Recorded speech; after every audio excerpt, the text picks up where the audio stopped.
Now that we have the facial sliders done, we would just want to check over the model. It's pretty much done, so we just want to check it over and make sure that everything works right. So I'm just going to, I loaded in my model. I just saved a new version out called Will, and I'm just going to double click on Actions, and it brings up a new action for me. And I'm just going to see if everything works here. So I'm just going to go through the bones, just make sure that's working right. Seems like everything's doing pretty good here. I actually made some color groups on him.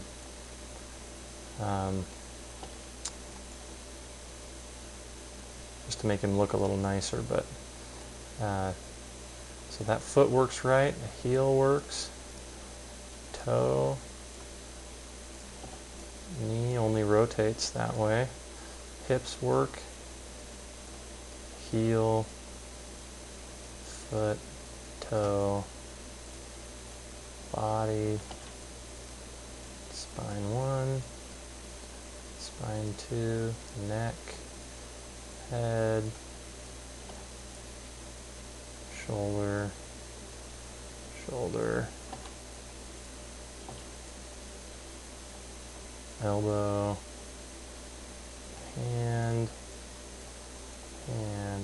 elbow. I'm going to go up to open up his model, say user properties show finger bones. I'm just going to run through these really quick. That.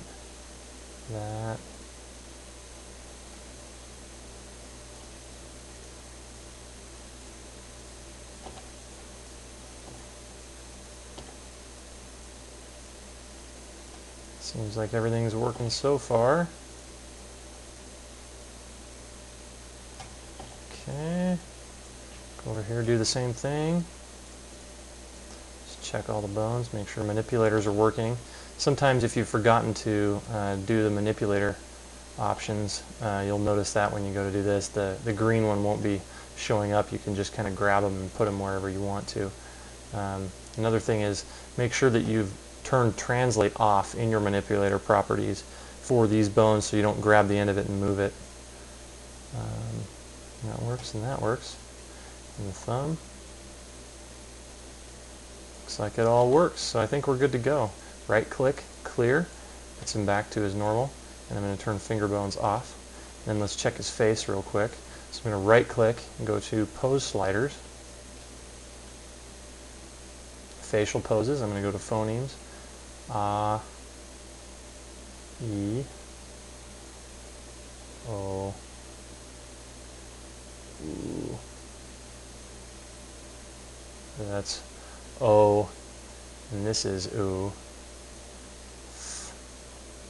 And then MPB, O,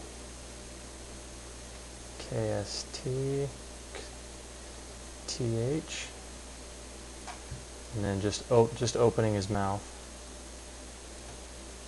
Eye animation, eyebrows up, down, eyebrow left, up, down, eyebrow right, up, down, eyes open and close, eyelid bottom right, top, down, up, and down and up. And then just expressions, I just did a smile and a frown. Well, looks like everything works. So if I want to show my eye target, did that. Okay. Now this is the model that is on the DVD if you want to play with it. The eye target, all it was is I just included an eye target or a null in the model. If you look in the bones here,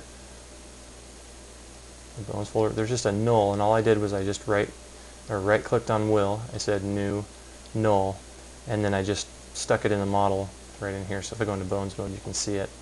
I just stuck it right there, and then all I did on that relationship is I just made his eyes, so this bone right here, eye left, in that constraint, I just said aim at the null. So if you look right here in my relationships, if I say show eye target, it just hides or shows and hides the eye target. But in my constraints, let me go into control, and you'll notice eye left, aims at eye target, and eye right aims at eye target. That way, in my action, when I move the eye target, his eyes follow it. So it's a pretty simple one to set up, and that's about it. The only other thing is the facial bones. If I turn them on, then it shows actually those bones, and I can animate the jaw or the eyelids or anything like that if I wanted to, instead of using sliders. But I would pretty much use sliders all the time. So that's pretty much it. I'm going to clear this, and I think we are good to go. So that is the final Will model. We've taken you from the very beginnings of rigging all the way through to the end to having a finished model.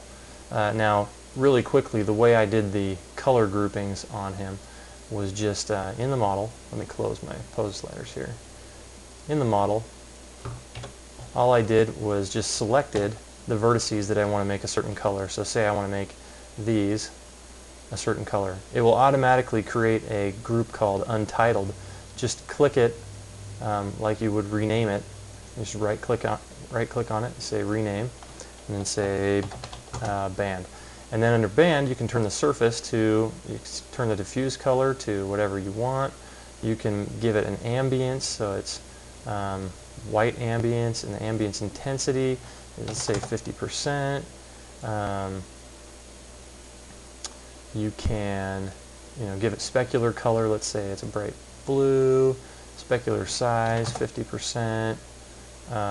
Specular intensity 50%. You can just give it all kinds of stuff. Roughness gives it a bit of a bump. Let's go 20%. Roughness scale is 2. That's 30%.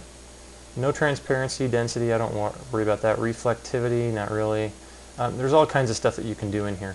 The reason why you're not seeing it right here is because of this geometry is part of the suit group. So if I click on the suit, I'm in mirror mode, that's why it's taking so long. There we go.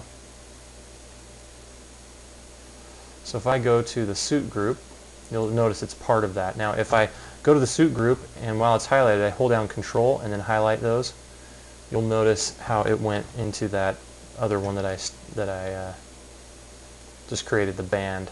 You can see what it looks like here.